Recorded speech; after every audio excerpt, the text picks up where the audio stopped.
वेद प्रेमियों, सुधी श्रोताओं, संप्रति हम सब ऋग्वेद के चतुर्थ मंडल के 5वें सूक्त के 6ठे मंत्र की व्याख्या में प्रवेश करने जा रहे हैं।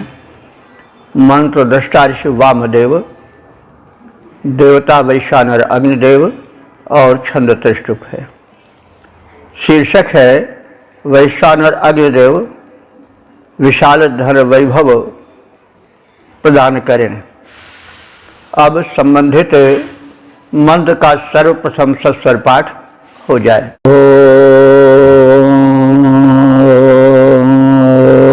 इदं मे अग्ने कियते पावकामिनते गुरुं भारन्नमन्वात् बृहद्दधाथ दृशतागभेदं यः त्वं भ्रष्टं व्रजसा सप्तधातो। इस छठे मंत्र में वैश्वानर अग्निदेव, जो कि संपूर्ण तापों के प्रकाश के ऊर्जा के स्रोत हैं, उनसे विपुल धन वैभव के प्राप्ति की प्रार्थना है। वैश्वानर अग्निदेव के अंतर्गत समस्त प्रकाशक वस्तुएं आ जाती हैं। जो भी ऊर्जा के स्रोत हैं, जो भी प्रकाशक पिंड हैं, सूर्य, विद्युत और जो गार्हपत्य अग्नि है पृथ्वी पर जिसका प्रभाव है, अंतरिक्ष में जिसका प्रभाव है विद्युत रूप में, और जो ताप का ऊष्मा का प्रमुख स्रोत है, और जो प्राणियों के शरीर में जठराग्नि बनकर या ताप बनकर स्थित है, वो सब वैश्वानर अग्नि के अंतर्गत आ जाते हैं। और उन्हीं के कारण समस्त पदार्थों में वैभिन्न है, और उसी ऊर्जा के प्रभाव से पूरा संसार और इस पृथ्वी में व्याप्त जो धातुएं हैं, सोना, चांदी, हीरा, जवाहरात, वे सब उन्हीं के ही कारण उत्पन्न होते हैं। इस विशिष्ट वैज्ञानिकता का संकेत इस मंत्र में है। वेद मंत्र वैज्ञानिकता से भरे हुए हैं, इसीलिए प्राण की तरह हमारे ऋषियों, मुनियों ने, पूर्वजों ने वेद की रक्षा की है। उसकी वैज्ञानिकता से, उसके पथ निर्देशन में दिए गए संदेशों से हम सब लाभ उठाएं। तो अब हम सब अर्थ की ओर गमन कर रहे हैं। वैश्वानर अग्निदेव को पावक कहा जा रहा है। तो पावक अग्नि, हे शोधक, हे पवित्र कर देने वाले अग्निदेव, तुम बड़े उदार हो और समर्थ हो। केते गुरुहारम न, केते माने अल्प, याचक को भी तुम, या अल्प याचक को जैसे कोई उदार दानी बहुत दे देता है, थोड़ा मांगने पर भी अधिकाधिक दे देता है, उसी प्रकार तुम भी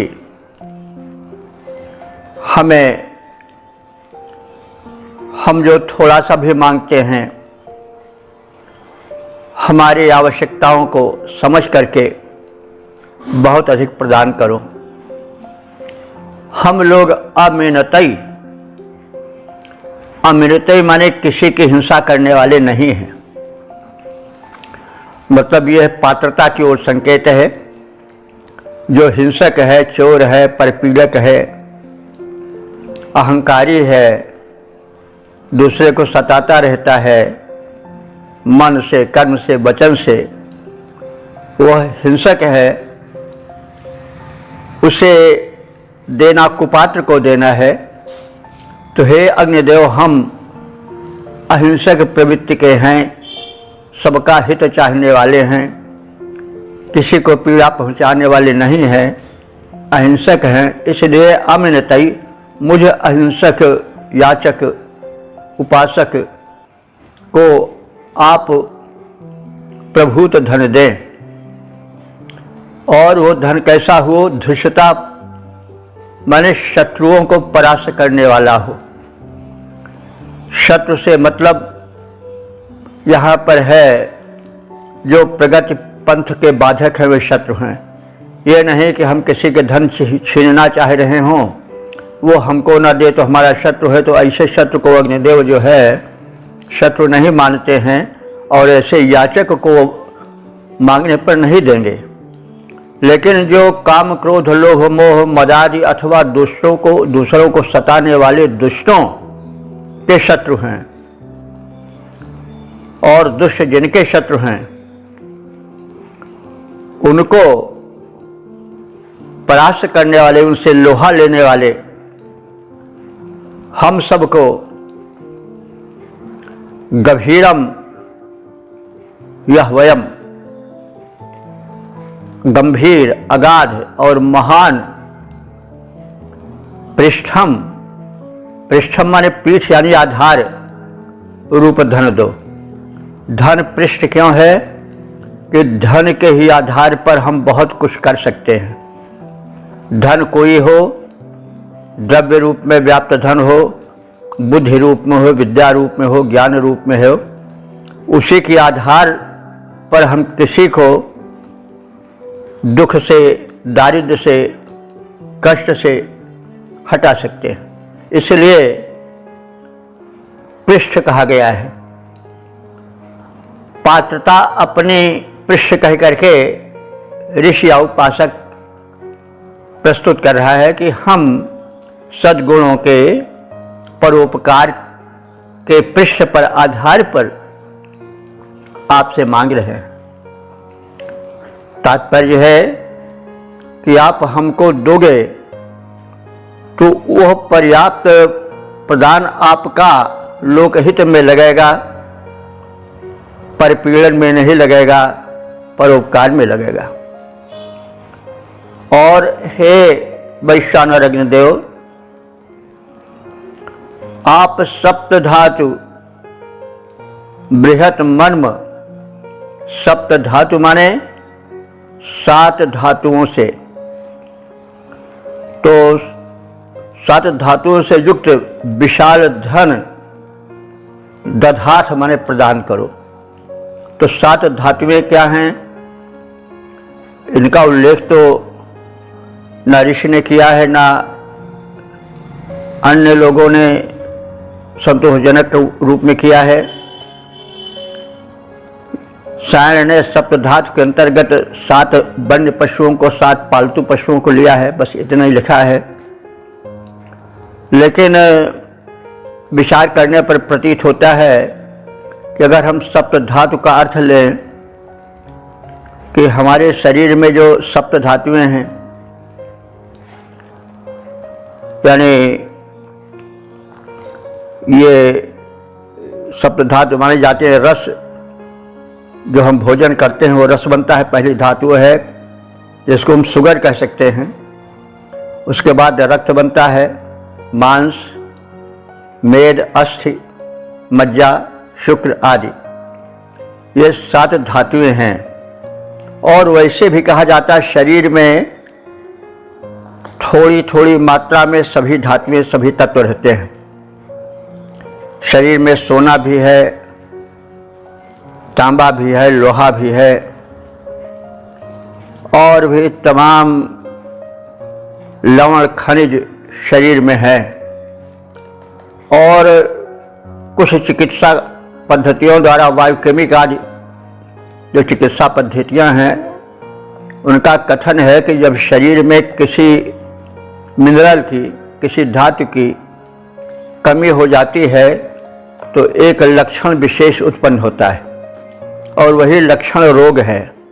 उस लक्षण को हटा दीजिए, रोग समाप्त हो जाएगा। तो जैसे किसी में स्वर्ण की कमी हो गई, किसी में आयरन की कमी हो गई, किसी में जो लवण कहते हैं, नमक, पोटेशियम या अन्य खनिज कम हो जाते हैं। बात है मनुष्य का जो आहार है वो पूर्ण आहार नहीं हो रहा है। प्रायः सबको पोषक आहार मिलता भी नहीं, संपूर्ण आहार जिसको कंप्लीट डाइट कहते हैं, और कुछ को मिलता है तो उसको छौंक बघार कर, जलाकर, भून कर इतना क्षीण कर देते हैं कि उसके तत्व निकल जाते हैं। वही बात जल की भी है। तो जब शरीर में खनिजों का, पदार्थों का, धातुओं का अभाव हो जाता है और जो सप्त धातुएं हैं उनका पाचन क्रम शिथिल पड़ जाता है तो तमाम रोग उत्पन्न होते हैं। इसलिए वेदों में कहा गया है, हम समय समय पर कहते भी रहते हैं, कहते भी रहेंगे कि यहाँ जल अपसेव औषधम, जल ही संपूर्ण दवा है। कहते हैं भाई यहाँ की जलवायु, यहाँ का पानी उनको नहीं ठीक लग रहा है, तो जल में भी बड़ी औषधियाँ हैं। वायु में तत्व हैं, भोजन में तमाम तत्व हैं, उन्हीं तत्वों से हमारा शरीर बनता है, धातुएं बनती हैं। जब खान पान में दोष आने से तत्वों की कमी हो जाती है तो रोग उत्पन्न हो जाते हैं। आज हमारी जो चिकित्सा पद्धति चल रही है वो इस सिद्धांत के अनुसार नहीं चल रही है।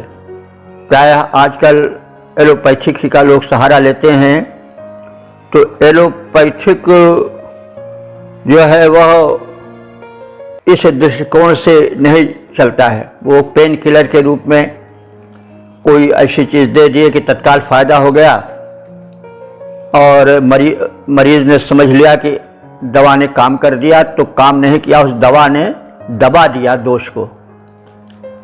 कुछ दिन के लिए वो दोष ठीक हो गया, अथवा वो दोष दूसरे रूप में, दूसरे मर्ज के रूप में परिणत होकर के सामने प्रकट हुआ।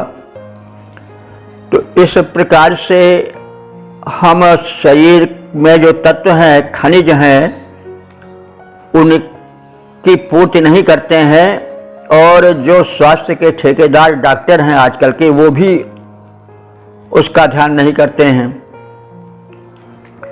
तो इसी कारण आज रोगियों की भीड़ लगी है, डॉक्टर के यहाँ लाइन लगानी पड़ती है, दवा के जो केंद्र हैं, मेडिकल स्टोर, वहाँ भी लाइन लगानी पड़ती है।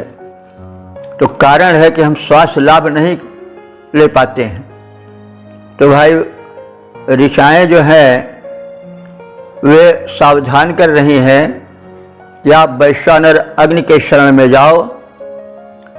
वे ही सप्त धातुओं के संरक्षक हैं और निर्माता हैं। उन्हीं के कारण धातुएं बनती हैं। ये भी जान लीजिए कि धरती तो एक आग का गोला थी, उसमें कुछ था नहीं। बाद में वो जब ठंडी हुई, उसकी ऊपरी परत, तो वनस्पतियां उगी, वो भी एक जीव ही हैं, और उन वनस्पतियों में भिन्न भिन्न प्रकार के तत्व संचित हुए जो आकाश से टपकते हैं, वायुमंडल में मिलते हैं, और वनस्पतियां उनका शोषण करती हैं। तो वे स्वस्थ रहती हैं उस ऊर्जा को ग्रहण करके, उस तत्व को ग्रहण करके।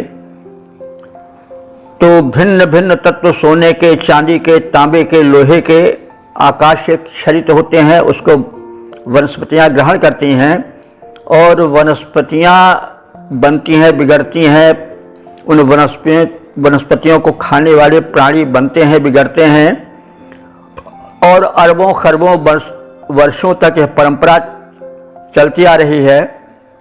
और हमारे इस धरती के पिंड पर मीलों मोटी मिट्टी की परत स्थापित हो गई है।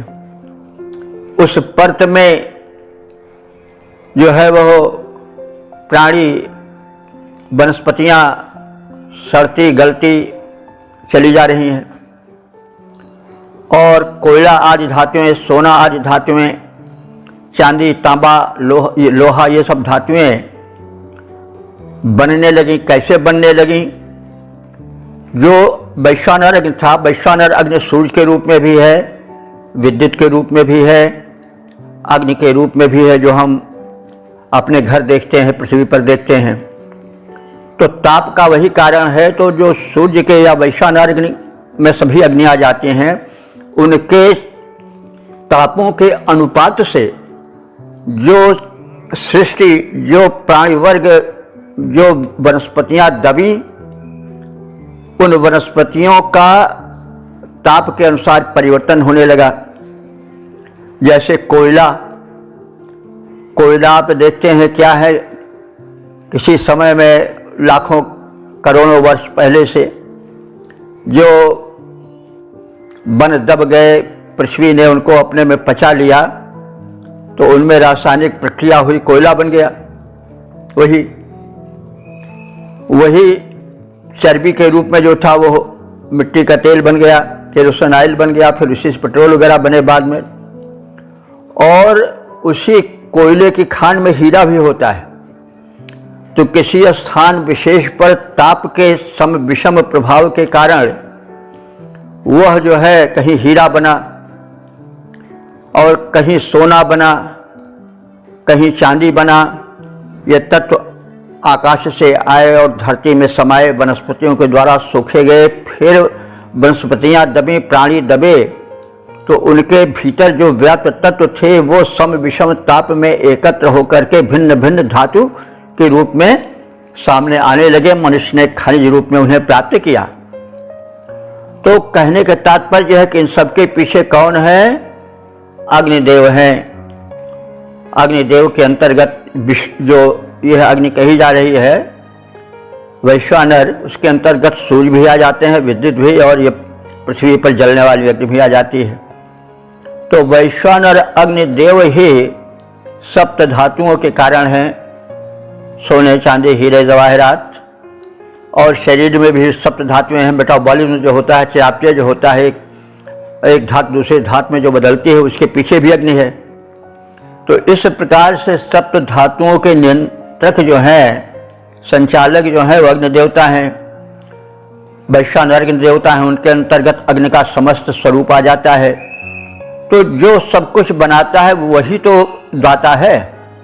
तो इस रूप में दाता रूप उन अग्नि से मांगा जा रहा है कि हे देव, आप समस्त समृद्धियों के मूल हैं और हमें विविध प्रकार की समृद्धियां, हीरे, जवाहरात, धन दौलत, धातुएं आप प्रदान करो। तो इस प्रकार से हे पवित्रता प्रदान करने वाले, हे रासायनिक परिवर्तन करने वाले अग्निदेव, जैसे कोई उदार मनुष्य अल्प याचना करने वाले को भी अधिक दान दे देता है, वैसे ही तुम भी मुझ अहिंसक को रिप पराभवकारी, अथाह महान और आश्रय पद सप्त धातुओं से युक्त विशाल धन वैभव प्रदान करो। पद्य रूपांतरण है, अल्प याचना करने पर भी जैसे कोई दाता उदार, अल्प याचना करने पर भी जैसे कोई दाता उदार याचक को देने लग जाता है, हो प्रसन्न वैभव अपार, वैसे पावन कर्ता पावक मेरा इतना उपकार करो, आश्रय पद सप्त धातु युक्त धन वैभव द्वारा भंडार भरो। ओम वेद प्रेमियों, सुधीर श्रोताओं, संप्रति हम सब ऋग्वेद के चतुर्थ मंडल के 5वें सूक्त के 7वें मंत्र की व्याख्या में प्रवेश करने जा रहे हैं। मंत्रदृष्टा ऋषि वामदेव देवता है वैश्वानर अग्नि और छंद है त्रिष्टुप। शीर्षक है वैश्वानर अग्नि की पृथ्वी पर प्रथम उपस्थिति सूर्य रूप में। अब संबंधित मंत्र का सर्वप्रथम सस्वर पाठ हो जाए।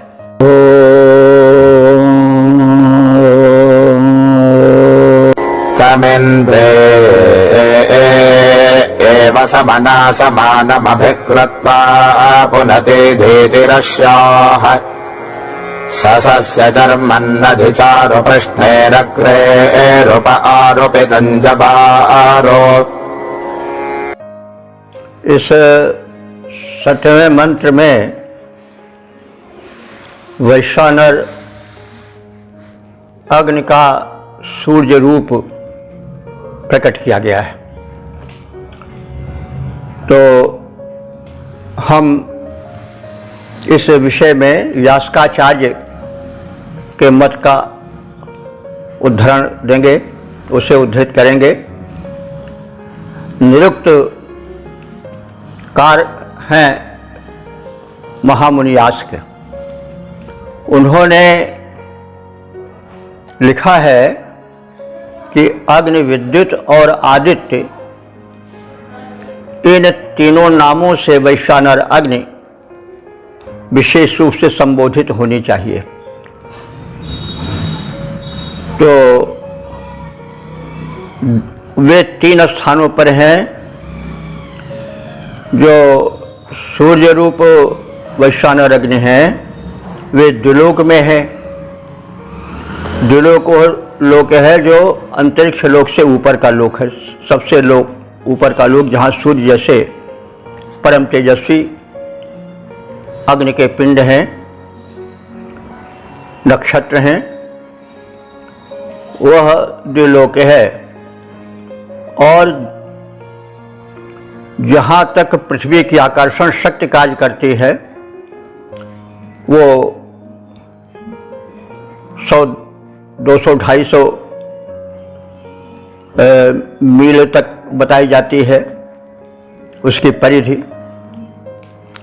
और जहाँ तक वायुमंडल है, जहाँ तक पृथ्वी की आकर्षण शक्ति है, वह जो है वह अंतरिक्ष है।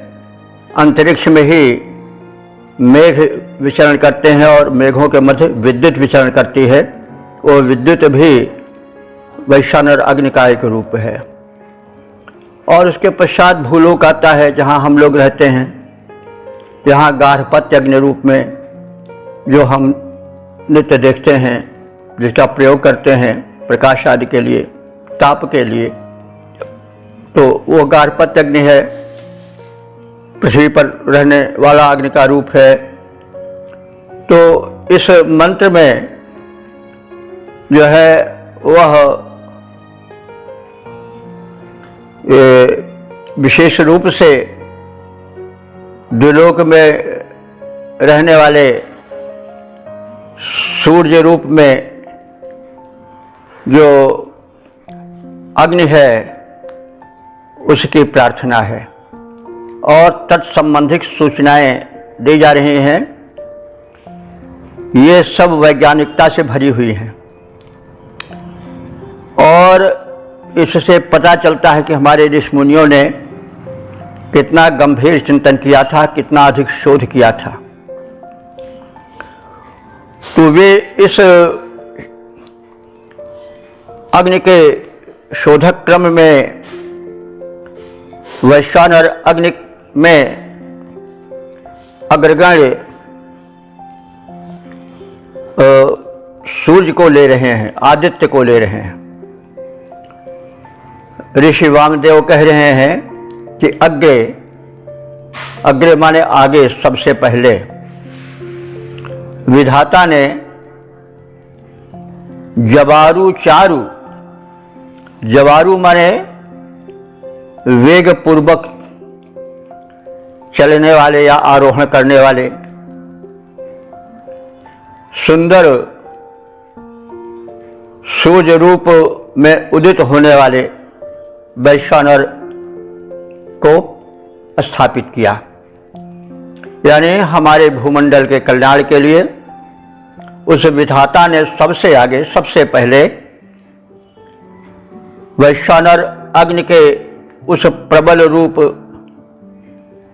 सूर्य को, आदित्य को द्युलोक में स्थापित किया। आदित्य कैसा है?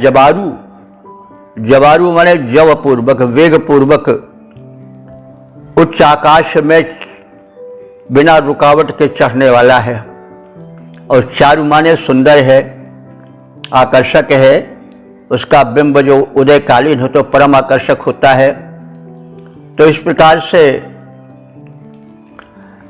आकाश में आरोहण करने वाले सूर्य रूप में दृश्यमान वैश्वानर अग्नि को सूर्यमंडल के रूप में स्थापित किया द्विलोक में। सस्य प्रश्नैः रूपः अधि, और फिर उसके अनुदान से अनुदानित किया। किसे? सस्य माने वनस्पतियों को उत्पन्न करने वाली, प्रश्नैः माने रंग बिरंगी, रूपः माने रूपों वाली पृथ्वी पर उसे विचरण करने के लिए नियुक्त किया। तो पृथ्वी का विशेषण है कि वो पृथ्वी कैसी है? सस्य माने सस्यों वाली, वनस्पतियों वाली है। और कैसी है? प्रश्नैः, प्रश्नैः कहते हैं रंग बिरंगे, प्रश्नैः रूपः, रंग बिरंगे रूपों वाली है। यानी पृथ्वी में अगर आप देखें तो काली मिट्टी भी है और पीली मिट्टी भी है, धूसर रंग की मिट्टी भी है, तो कहीं कहीं लाल रंग को भी ली हुई मिट्टी है। अथवा रंग बिरंगे का रूप में हम यह भी अर्थ ले सकते हैं कि रंग बिरंगे जो वनस्पतियां हैं, फूल हैं, फल हैं, अथवा रंग बिरंगे पशु पक्षी हैं, तो इन सब से हम इसका अर्थ ले सकते हैं। तो उस सूर्य रूप में जो है व्याप्त वैश्वानर अग्नि, उसको व्योम मंडल में विधाता ने सर्वप्रथम नभ मंडल पर आरोहण करने के लिए स्थापित किया। और उससे रंग बिरंगी हमारी पृथ्वी जीवन पाने लगी।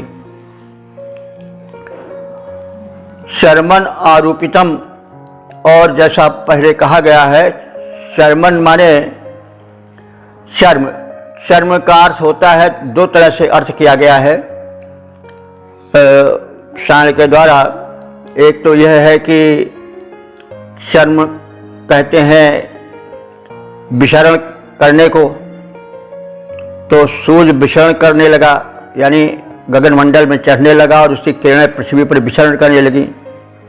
तो विचरण करते हुए यानी किरणों के माध्यम से पृथ्वी पर और आकाश में विचरण करने वाले सूर्य को, अथवा शर्म कहते हैं आवरण को।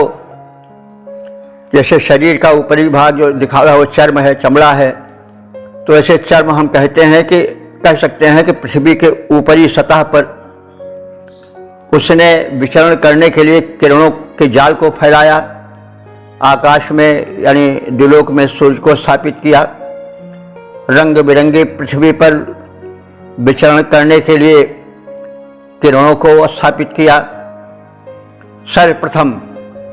तो तम इतनु समानम,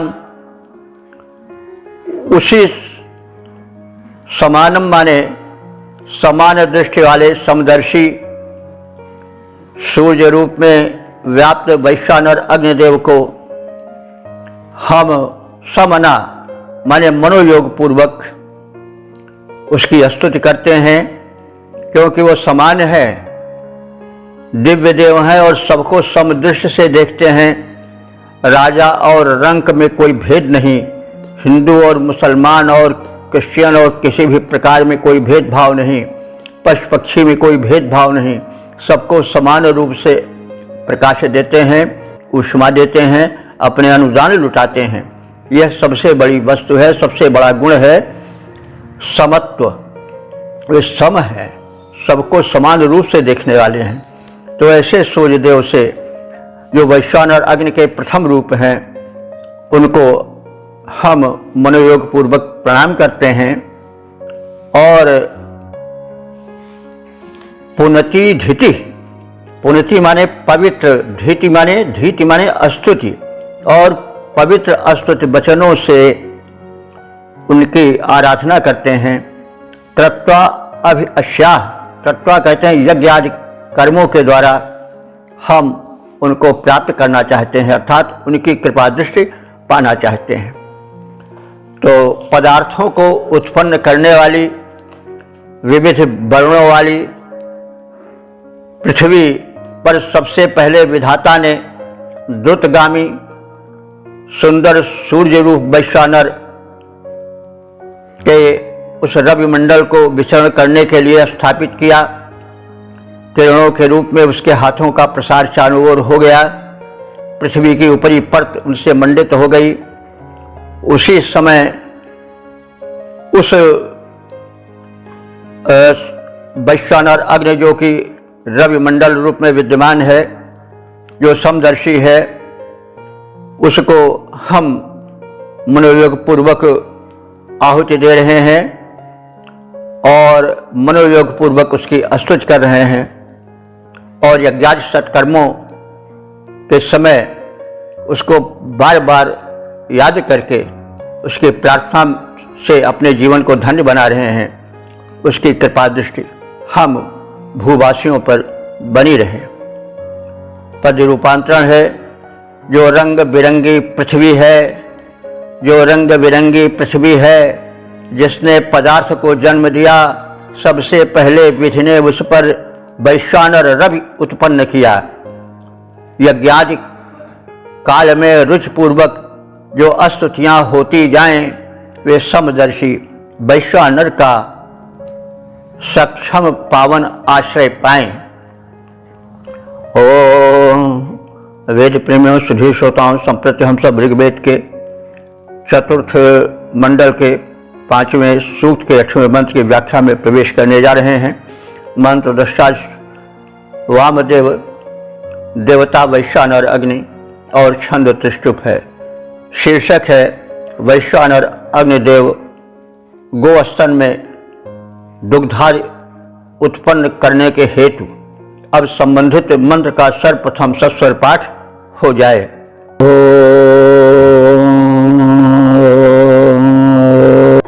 प्रवाच्यं वचसः किं मे अस्य गुहाहितमुपनिषद्वदन्ते यदुसृजानामपवारिभव्रन् पाति प्रियं रूपो अग्रं पदं वेह।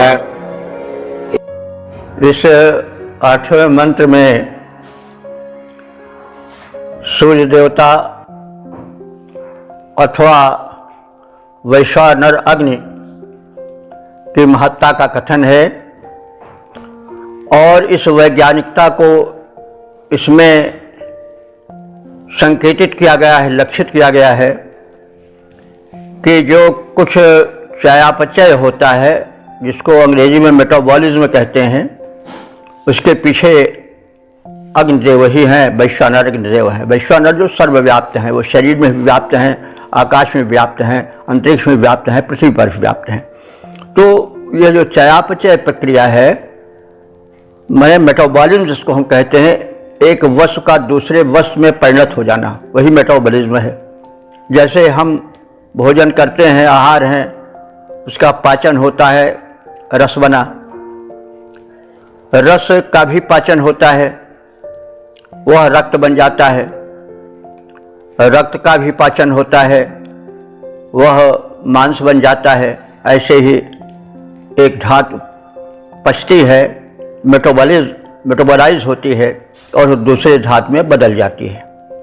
यह आयुर्वेद का सिद्धांत है और इससे अन्य सिद्धांत भी कोई विरोध नहीं रखते हैं। तो इस चयापचय का कारण, यानी एक वस्तु का दूसरे वस्तु में परिणत हो जाना जो है, वो वैश्वानर अग्नि के ही कारण है। वैसे दुग्ध है, दुग्ध सफ़ेद है, लेकिन वह कैसे बनता है? वह सफ़ेद दूध बनता है लाल लाल रंग वाले रक्त से। दोनों बिल्कुल भिन्न, लेकिन चयापचय प्रक्रिया के कारण जो कि अग्नि के माध्यम से होती है, उससे क्या का क्या हो जाता है, रूप परिवर्तित इतना हो जाता है कि पहचान में नहीं आता है।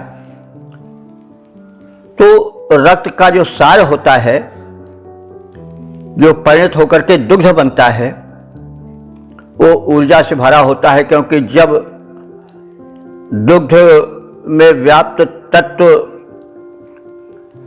जो है दुग्ध से छनकर या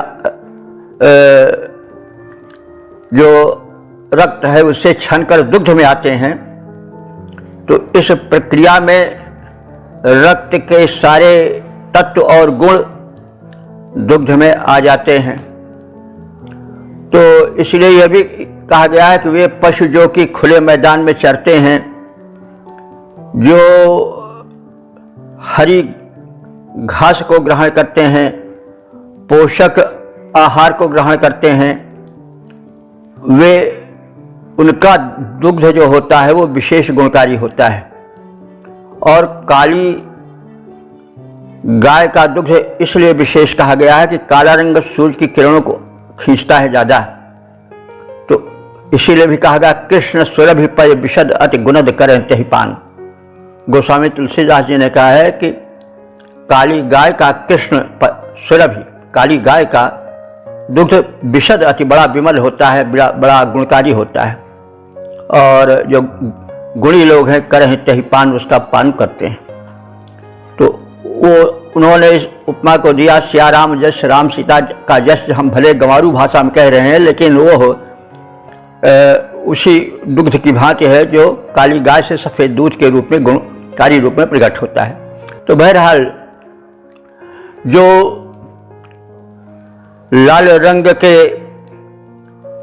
रक्त से सुगंधित दुग्ध बनता है वो अग्नि देवता के वैश्वानर अग्नि के ही कृपा से बनता है।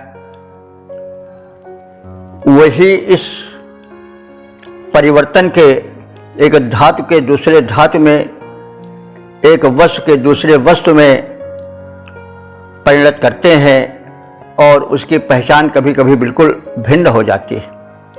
तो यह उन वैश्वानर अग्निदेव जो शरीर में ताप बनकर मेटाबॉलिज्म क्रिया करते हैं, अथवा जो किरण के रूप में वनस्पतियों में तत्व संचित करते हैं,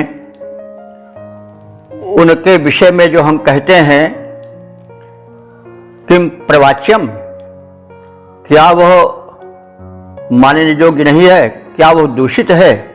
प्रवाच्यम माने विशेष कहने योग्य, अथवा प्रवाच्यम माने न कहने योग्य का भी अर्थ निकलता है। तो क्या वो प्रवाच्य है, क्या वो अधिक बढ़ चढ़ करके कहा जा रहा है, क्या वो सत्य है, इस पर आप विचार करें। मतलब कहने का तात्पर्य है कि जो मैं यह तथ्य कह रहा हूं वो सत्य है। और ये जो वैश्वानर अग्निदेव हैं वही शरीर में ताप बन करके चयापचय प्रक्रिया को पूरित करते हैं। माताओं में, चाहे मनुष्य की स्त्री हो, नारी हो, चाहे पशुओं में हो, मादा पशु, वे सब दुग्ध देती हैं और उनके रक्त से ही दुग्ध बनता है। और उस बनने की प्रक्रिया के पीछे अग्निदेव का ताप, उनकी जो मेटाबॉलिज्म शक्ति है वो रहती है। तो अब इसी बात को कह रहे हैं फिर कि उश्रियाणाम यत, उश्रियाणाम, उश्रिय कहते हैं गाय को, उश्रिय किरण का भी अर्थ देता है, लेकिन यहाँ पर प्रसंगानुकूल उश्रियाणाम, तो उश्रिय माने गाय होता है। तो उश्रियाणाम यत, गायों में जो है वारि इव,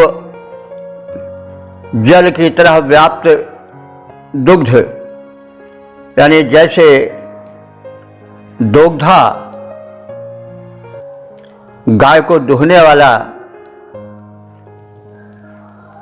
गोदुग्ध लेता है व्यापक रूप से उसके स्तन से, वैसे ही लोग जल लेते हैं। यानी जल की तरह सुलभ गोदुग्ध इन्हीं देव की कृपा है जो कि गो के स्तन में संचित किया जाता है दुग्ध रूप में, मेटाबॉलिज्म प्रक्रिया के माध्यम से बने हुए पावन पेय के रूप में।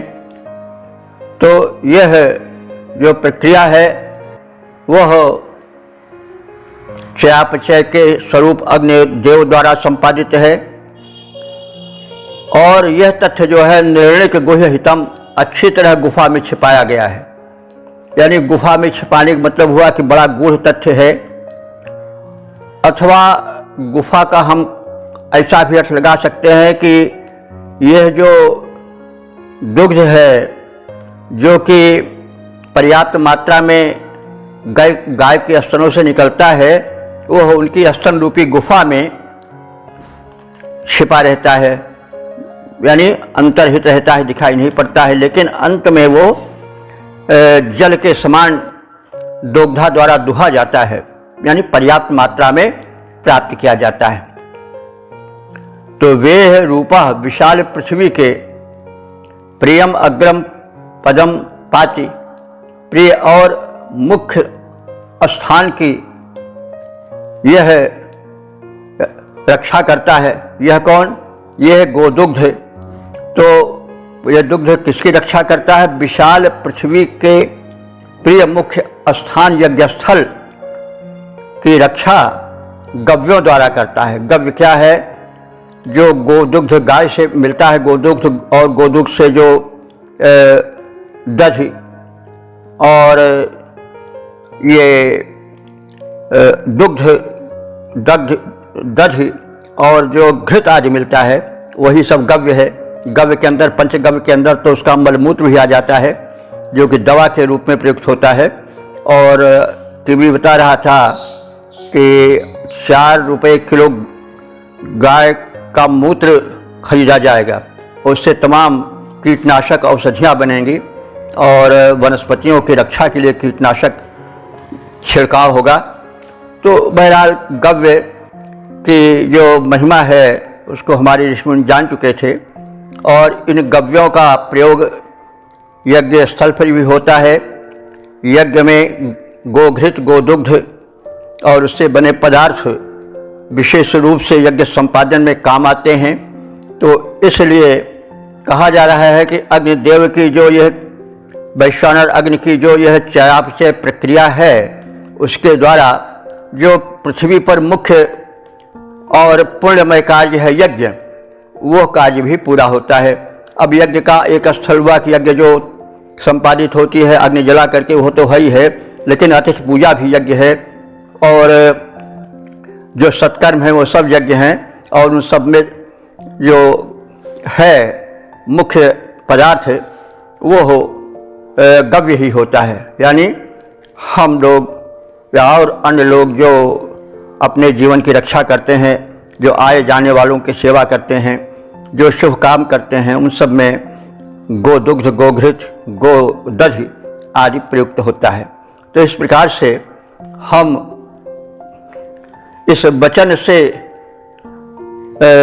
अलग नहीं हो सकते हैं। इसकी उपयोगिता को मानने के लिए विवश है, और यह अनुचित नहीं है कथन कि, और इस बात को विद्वान भी कहते हैं कि गाय के जिस दुग्ध को दुहने वाला तरल जल के समान पर्याप्त मात्रा में दुह लेता है, उसे वैश्वानर अग्नि ने ही गाय के थन रूपी गुफा में छिपा करके सुरक्षित रखा है। वैश्वानर अर्थात प्राणियों को जीवित रखने वाला वह शरीरस्थ अग्नि ही गाय के स्तनों में दुग्ध प्रेरित करता है। वही मेटाबॉलिज्म प्रक्रिया द्वारा दुग्ध को बनाता है, और वही इस विशाल पृथ्वी के प्रिय मुख्य स्थान यज्ञ स्थल को भी मंडित करता है, और अपने गव्य द्वारा जो है वह यज्ञ कर्म संपन्न करता है।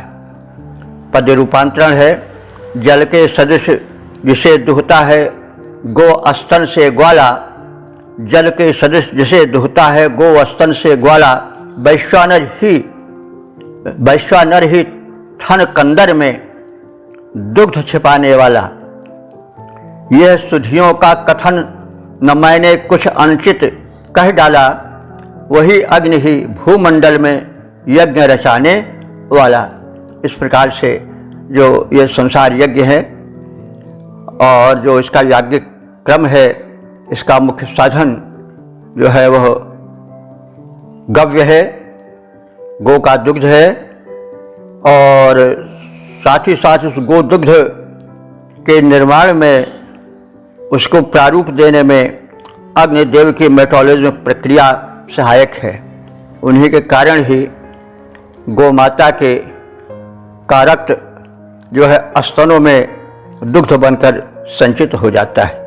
तो इस वैज्ञानिक तथ्य से हम परिचय प्राप्त करें और वेदों की वैज्ञानिकता पर हम विचार करके इसकी उपयोगिता को, इसके अध्ययन को बल दें, यह मेरी प्रार्थना है। इससे मानवता का कल्याण होगा और अनेक वैज्ञानिक रहस्य वेद मंत्रों में संकेत रूप में छिपे हुए हैं, उनको हम अपनी शक्ति के अनुसार यथा समय यथावसर प्रकट करते रहेंगे।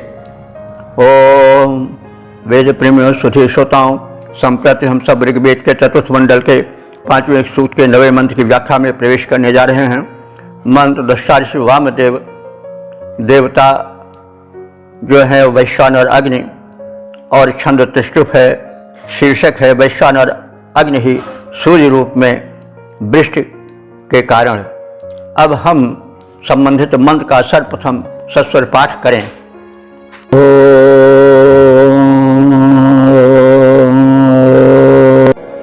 इदमुत्यन्महि महामने एकं यदुस्सृजा सचतपोर्व्यङ्गौः ऋतस्य पदे अधिरेद्यानं गुहारघुष्यद्रभुजद्विवेद। इस 9वें मंत्र में वैश्वानर अग्नि ही सूर्य रूप में है, वे ही विद्युत रूप में घन घटा में विद्यमान हो जाते हैं। और जैसे गायें, दुधार गायें दुग्ध बरसाती हैं, पर्याप्त मात्रा में देती हैं, वैसे घन घटाएं अपने स्तन से जल को भूमंडल के लिए स्रवित करते हैं। और इसके पीछे वैश्वानर अग्नि सूर्य का ही हाथ है, क्योंकि सूर्य की किरणें ही पृथ्वी के जल को वाष्पित करके बादल बनाती हैं। तो घन घटाएं गाय की तरह हैं, उनके स्तन में छिपा हुआ जल दुग्ध की तरह धरती पर बरसता है और उसे उपजाऊ बनाता है। यही तथ्य उजागर किया गया है।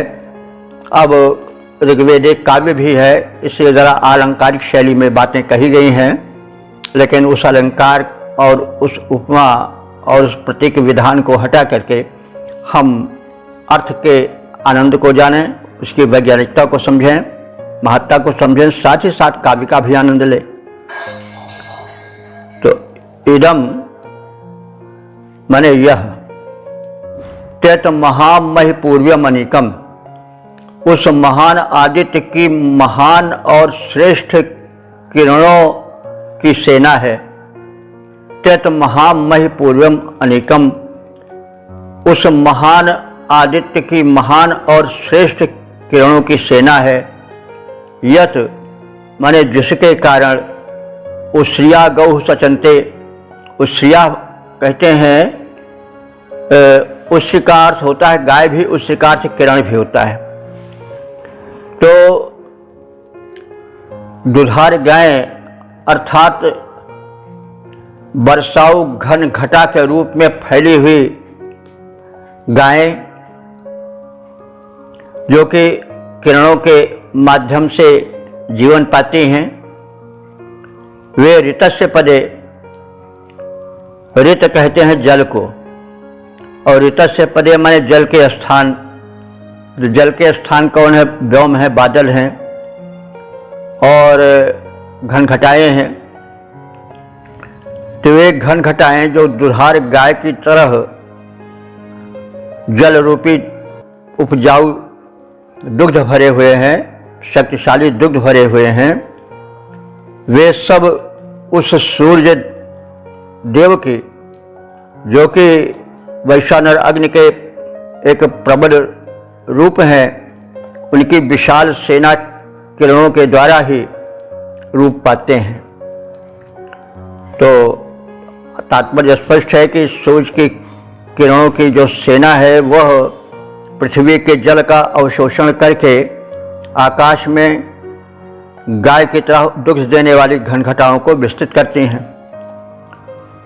और वे ही घनघटाओं में प्रविष्ट होकर के दीप्यमानं माने चमकने वाली प्रज्वलित विद्युत रूप में रघुष्यत मन तीव्रगामी होती हैं। रघु शब्द जो है वो रघु शब्द तो कहते हैं जो तीव्रता से चले। रघु का नाम दिलीप ने इसीलिए रघु रखा है कि वे कार्य को शीघ्रता से निपटा देते थे, ये भी एक गुण है, इसीलिए रघु है। रघु शब्द जो है वो तीव्रता से काम करने वाले को कहते हैं, जो तीव्रता से काम निपटा दे वो रघु है।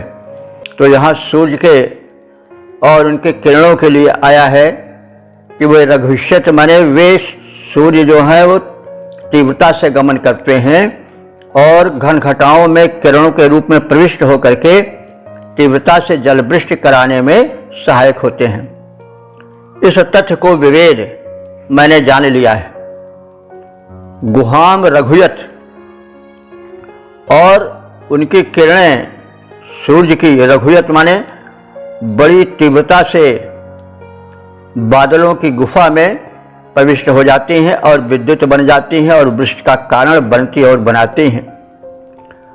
तो यह है उस महान वैश्वानर अग्नि अर्थात सूर्य के किरणों की महान और श्रेष्ठ सेना है, जिसके कारण दुधार गायें अर्थात वर्षाऊ घनघटाएं अंतरिक्ष में परस्पर संयुक्त होती हैं, मिलती हैं।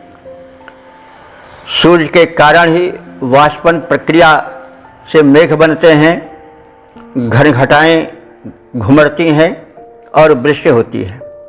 जो अंतरिक्ष में दीप्तिमान है विद्युत बनकर, वे सूर्य मंडल की ही किरणों का प्रभाव है। वैश्वानर को हम जानते हैं, उन्हें विद्युत के रूप में भी पहचानते हैं। उनकी तीव्रगामी चमकदार किरणें बिजली के रूप में बादलों की गुफा में रहकर वेग से सर्वत्र जाती हैं और दुग्ध की भांति जल को बरसाती हैं। पद रूपांतरण है, जो वैश्वानर अग्नि सूर्य बनकर नभ में विद्यमान हैं, जो वैश्वानर अग्नि सूर्य बनकर नभ में विद्यमान हैं, दीप्तिमान उस परम शक्ति का मुझको हुआ ज्ञान है। उसकी किरणों से आकर्षित घटा दुधारू गायें, उसकी किरणों से आकर्षित घटा दुधारू गायें जल बरसाएं, मेघ गुफा में वे विद्युत बन छाएं। ओम वेद प्रेमियों सुधीर श्रोताओं, संप्रति हम सब ऋग्वेद के चौथे मंडल के 5वें सूक्त के 10वें मंत्र की व्याख्या में प्रवेश करने जा रहे हैं। मंत्र दृष्टा श्री वामदेव, देवता वैश्वानर अग्नि, छंद त्रिष्टुप है, शीर्षक है वैश्वानर अग्नि ही मेघों में विद्युत रूप में विद्यमान हैं। अब संबंधित मंत्र का सर्वप्रथम सस्वर पाठ हो जाए।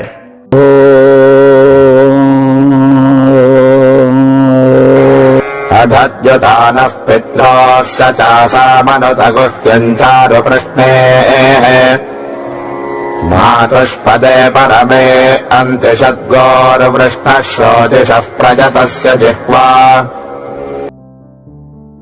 इस 10वें मंत्र में भी वैश्वानर अग्नि के प्रचंड स्वरूप सूर्य की महत्ता का कथन है और पिछले मंत्र की ही तरह सूर्य की किरणों का विद्युत रूप में घटा में प्रवेश करना और जल वृष्टि का हेतु बनना, यही कथित है। तो जरा इसको काव्यात्मक शैली में इसमें व्यक्त किया गया है, तो काव्य का अच्छा आनंद है और उस काव्यानंद को भी लें और वैज्ञानिकता को भी समझें। तो पित्रोह सचा द्युताना। पित्रोह कहते हैं माता पिता को। देखिए, पितर शब्द में माता और पिता दोनों का अर्थ आ जाता है। संस्कृत में कुछ ऐसे शब्द हैं जो एक हैं लेकिन दो अर्थ देते हैं। जैसे दंपति है, दंपति शब्द में स्त्री और पुरुष, पति पत्नी दोनों आ जाते हैं। उसी तरह से यह जो है पितृ शब्द है, इसमें माता पिता दोनों आ जाते हैं। तो माता पिता के रूप में हमें यहाँ मनुष्यों के माता पिता से नहीं, वरन सबके माता पिता जो आदिकाल से हैं और अनादिकाल तक रहेंगे, वे द्यावा पृथ्वी हैं। द्याव माने आकाश, अंतरिक्ष आदि। पृथ्वी को हम जानते ही हैं, तो ये माता पिता की तरह हैं। माता पिता इनको इसलिए कहा जाता है कि आकाश से जो ऊर्जा है, जो तमाम तत्व हैं, वे आते हैं वायुमंडल में मिल जाते हैं, फिर वायु से वृक्ष के माध्यम से पृथ्वी पर आते हैं।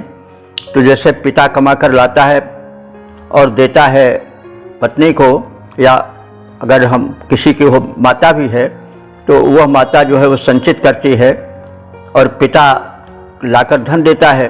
तो द्यावा पृथ्वी जो है वो माता पिता के रूप में माने गए हैं। तो पित्रोह शब्द में माता पिता, तो माता पिता से तात्पर्य हुआ कि द्यावा और पृथ्वी, आकाश और भूमंडल, जो माता पिता की तरह प्राणियों का पालन पोषण करते हैं, उनके मध्य में द्युताना जो सूर्य है, जो वैश्वानर अग्नि का प्रबल प्रारूप है, वह कृष्णैः चारु गुह्यम विद्युत बन करके घन घटाओं रूपी गायों के उत्तम दुग्ध को आशा अमनुत विद्युत रूपी मुख से, जिह्वा से पीता है। और गोह मातुः परमे पदे, गो माता के उत्कृष्ट स्थान अर्थात घन घटाओं, यहाँ घन घटाएं गो माता के रूप में कही गई हैं, प्रतीक के रूप में कथन है। तो घन घटा रूपी गो माता के परम पद यानी परम स्थान में, उत्कृष्ट स्थान में अंत्यसंति जो निहित दुग्ध है, जल रूपी दुग्ध विद्यमान है। वृषणः शोचिषः प्रयतस्यै, वृषण मने बलवान, शोचिषः मने तेजस्वी, और प्रयत से माने होता है प्रयत्नशील। देव के, उस सूर्य देव के द्वारा उत्पन्न विद्युत रूपी जिह्वा से उस जल को, दुग्ध को जो घटाओं में संचित है उसको पीता है। मतलब सीधे सीधे यह हुआ कि जो आकाश में घन घटा रूपी गायें विचरण कर रही हैं, उनमें दुग्ध भरा है, पुष्ट स्वच्छ जल का, वही उनका दुग्ध है। और विद्युत जो एक वैश्वानर अग्नि का रूप है, सूर्य की किरणों से जिसका निर्माण होता है, जो विद्युत बनकर मेघों के मध्य में निवास रहता है, वही मानो वह जिह्वा है जिसके के माध्यम से घन घटाओं के स्तन में निहित जल रूपी दुग्ध का पान होता है। तो कहने का मतलब यह एक अलंकारिक कथन है। घन घटाएं जो हैं वो गायें हैं और उसमें संचित जो जल है वही दुग्ध है, और जो विद्युत है वो जिह्वा है, और उस विद्युत रूपी जिह्वा से जो वैश्वानर अग्नि है वह उस स्वच्छ निर्मल पुष्ट जल का या दुग्ध का, जल रूपी दुग्ध का पान करता है। तो द्यावा पृथ्वी के मध्य में जो माता पिता के समान माने गए हैं प्राणियों के लिए, उनके मध्य में चमकने वाला सूर्य घन घटा रूपी गाय के उत्तम जल रूपी दुग्ध का पान करता है। बलशाली तेजोयुक्त विद्युत रूप में स्थित वैश्वानर विद्युत रूपी अपनी जिह्वा से अंतरिक्ष में स्थित घटा रूपी गायों के जल रूपी दुग्ध को पीने की अभिलाषा रखता है। तो इस प्रकार से सूर्य जो है वह आकाश रूपी चारागाह में चरने वाली घन घटा रूपी गायों को बिखेर देता है। विद्युत बन करके वही उन घन घटा रूपी गायों के स्तन में भरा हुआ दुग्ध पान करता है। विद्युत मानो उसकी जिह्वा है, उससे वह उस दुग्ध का पान करता है और इस प्रकार से वह विद्युत और अधिक पुष्ट होती है, शक्तिशाली होती है। और ये सब सूर्य देव की अथवा सूर्य देव रूप में व्याप्त वैश्वानर अग्नि की ही महत्ता है, उन्हीं की महिमा है। पद्य रूपांतरण है। गगन पटल में दीप्तिमान रवि, घन में संचित नीर, क्षीर सदृश पीता रहता है, बन कर परम प्रवीर। वही अग्नि विद्युत बन करके घटा धेनु का क्षीर पीने का अभिलाषी रहता, प्रतिक्षण बना अधीर।